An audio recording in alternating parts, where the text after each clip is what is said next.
अस्सलाम वालेकुम प्यारे दोस्तों, एक बार फिर से एक नई वीडियो के साथ आपकी खिदमत में हाजिर हैं।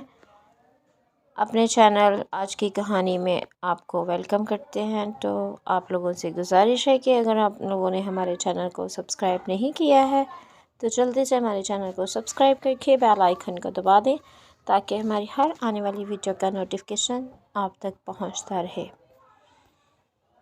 अरे कुछ सुना तुमने? मौलवी की बेटी अपने आशिक के साथ भाग गई। तौबा तौबा, कैसी बेहया लड़की थी। बाप की सफ़ेद दाढ़ी का भी लिहाज ना रखा। मुझे तो शुरू से ही इसके लक्षण ठीक नहीं लगते थे। अच्छा हुआ दफ़ा हो गई, अगर यहाँ रहती तो हमारी बेटियों को भी ख़राब करती। गली के कोने में खड़ी वो औरत किसी दूसरी को बता रही थी। मौलवी लियाकत से अपने पैरों पे खड़ा हो रहना मुहाल हो गया। ज़मीन पैरों तले से कैसे सिरकती थी इनको आज मालूम हुआ था। ज़िल्लत के एहसास से सर झुक गया। ऐसे ही ज़िल्लत का सामना इन्हें पिछले 2 दिन से करना पड़ रहा था। वो मौलवी लियाकत जिसके सामने एक जहां नज़रें झुकाए रखता था, आज लोग इनकी आंखों में आंखें डालकर अपने जहरीले जुमलों से इनका सीना छलनी कर रहे थे। हरदम चाक व चौबंद रहने वाली मौलवी लियाकत बरसों के मरीज़ नज़र आ रहे थे। चेहरे पर सदियों की थकन थी, आंखें कहीं इंच दूर धंस गई थी। वह बमुश्किल अपने कदमों को घसीटते हुए घर में दाखिल हुए। तो दोस्तों, चलते हैं आज की कहानी की तरफ जिसका नाम था पछतावा। अब्बा मुझे नेट लगवा दें, जीनत ने खाना खाते हुए मौलवी लियाकत को मुखातब किया। चुप कर जीनो, बाप को खाना खाने दे, रोज़ कोई नई फरमाइश लेकर बैठ जाती है।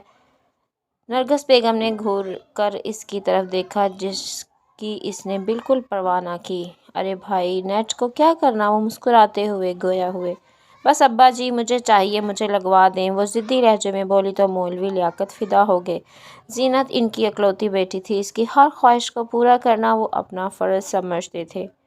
वो बाज़ औक़ात कोई ऐसी फरमाइश भी कर जाती जिस पर वो सोच में पड़ जाती, मगर वो ज़िद करके मनवा लेती। हालांकि नरगिस बेगम को इनकी ये आदत पसंद ना थी। वो समझती थी कि बेटियों को इत्तेदाल में रखना चाहिए। ज़्यादा आज़ादी बाद में माँ बाप के लिए ही नुकसान का बायस बनती है। अच्छा चलो ठीक है, लगवा देता हूँ। वो फ़ौरन ही राज़ी हो गए। हालांकि दिल मुतमईन नहीं था। जानते थे ये इंटरनेट जैसी मूसी बीमारी कितनी नुकसानदा है, मगर वो इनकार करके बेटी का दिल भी नहीं तोड़ना चाहते थे। अब्बा थैंक यू सो मच, मुझे पता था आप मेरी बात नहीं टालेंगे, वो खुशी से कहते हुए इनसे लिपट गई। अच्छा चलो पढ़ो जाके, उन्होंने मुस्कुराते हुए इसके सर पर हल्की सी चपत लगा दी। मौलवी साहब, नरगिस बेगम ने दुख से इनकी तरफ देखा। ज़ेबो, जीनों को कुछ मत कहना नरगिस, वो मेरी बेटी है और मुझे इस पर खुद से बढ़कर भरोसा है। वो ऐसा कोई काम नहीं करेगी जिससे मेरा सर झुके, उन्होंने प्यार से इसकी तरफ देखते हुए कहा। नरगिस बेगम ने बेटी की तरफ देखा जो सर झुकाए बैठी हुई थी। देखो जीनू, तेरे बाप ने आज तक तेरी कोई बात नहीं टाली। तुमने कहा तुम्हें पढ़ना है, उन्होंने बिना कुछ सोचे समझे तुम्हारी बात मान ली और अब नेट भी लगवाने की हामी भर ली है। मगर एक बात याद रखना, तुम पढ़ना, कॉलेज जाना, जदीद तालीम हासिल करना, इंटरनेट जैसी टेक्नोलॉजी से फ़ायदा हासिल करना, मगर कोई ऐसा काम ना करना कि तेरा बूढ़ा बाप मोहल्ले की मस्जिद में शर्म के मारे ना जा सके। तो शहज़ादी है मुसलमान घराने की, कभी अपने वक़ार पर आँच ना आने देना, क्योंकि एक बार अगर इज़्ज़त के चादर पे दाग लग जाए तो वो कभी नहीं मिटता। वो बेटी को समझाती हुई वह सर झुकाए बैठी हुई थी। कुछ दिनों से इसके इनबॉक्स में बहुत गंदे गंदे मैसेज आ रहे थे। इसके डीपी पे भी लड़के बहुत गंदे गंदे कमेंट कर रहे थे।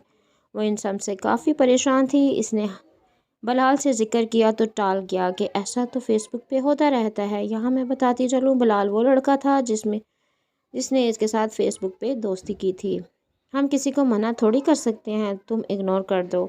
वो ये भूल गई थी कि औरत जब तक पर्दे में रहे बाइज़्ज़त रहती है। वो बहुत खूबसूरत थी, लोग जब इसको सराहते तो इसका अच्छा लगता। वो अपनी तारीफ़ किसको बुरी लगती है। वो इसी वक्त की खुशी में आगे सब कुछ भूल गई। ये भी कि पर्दे का हुक्म तो अल्लाह ने नाजिल किया है कुरान में, इसने ये बात वाज़िया कर दी है। ए नबी, अपनी बीवियों, बेटियों और मुसलमान औरतों से कह दो कि वो चादर को अपना منہ پر جھکا لیا کریں۔ اس طریقے میں اس بات کی زیادہ توقع ہے کہ وہ پہچان لی جائیں گی اور ستایا نہیں جائیں گی، اور اللہ بخشنے والا مہربان ہے۔ مگر وہ سارے احکام بھول گئی تھی۔ ظاہر لوگ اس کو ستا رہے تھے کیونکہ اس نے چادر کو چہرے سے ہٹا لیا تھا اور لوگوں کو خود مواقع فراہم کیا تھا۔ بلال سے اس کی بات چیت اب اور ہی رخ اختیار کر چکی تھی۔ وہ خاصا بے باک قسم کا لڑکا تھا۔ بے حیائی کی باتوں کو اس نے پیار کا نام دے رکھا تھا۔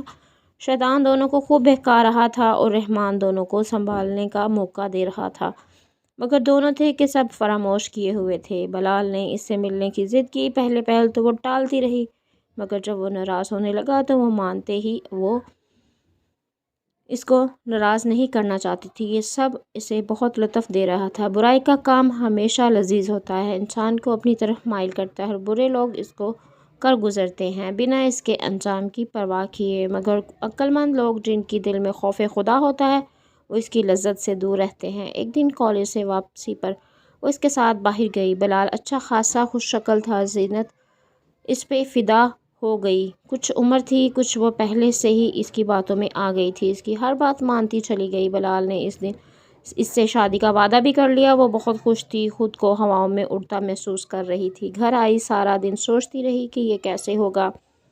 باپ تو کبھی نہیں مانے گا۔ بلال سے بات کی اس نے ایک نئی سوچ کا در کھول دیا کہ اگر وہ نہ مانے تو ہم بھاگ جائیں گے۔ پہلے تو دل کانپا، مگر بلال کی جدائی بھی کہاں برداشت تھی۔ پھر ایک رات چپکے سے وہ گھر سے نکل آئی۔ اپنی عزت کو، اپنے باپ کی عزت کو پیروں تلے روند ڈالا۔ ماں کی نصیحتیں بھول گئی، باپ کا مان ٹوٹ گیا۔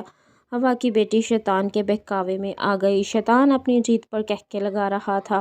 رحمان اس سے ناراض ہو گیا۔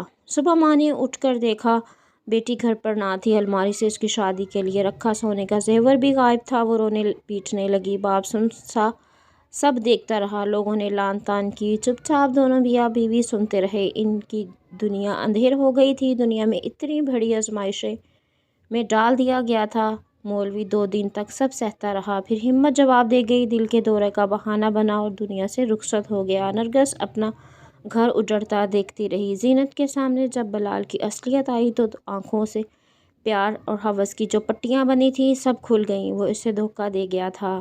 وہ اس کے ہاتھوں لٹنے کے بعد واپس گھر آئی۔ دروازے پہ لوگ باپ کی میت لے کر نکل رہے تھے۔ وہ کونے میں کھڑی چادر میں چہرہ چھپائے سب دیکھ رہی تھی۔ باپ کا آخری دیدار بھی نصیب نہ ہوا۔ ماں کو پاگلوں کی طرح روتے دیکھ کر دل کٹ کر رہ گیا، مگر یہ سب اس کا اپنا کیا دھرا تھا۔ وہ پچھتاؤ کے ضد میں آ گئی تھی۔ تب پچھتائے کیا ہو جب چڑیاں چگ گئی کھیت۔ تو دوستو، یہ تھی ہماری بہت ہی پیاری شارٹ سٹوری۔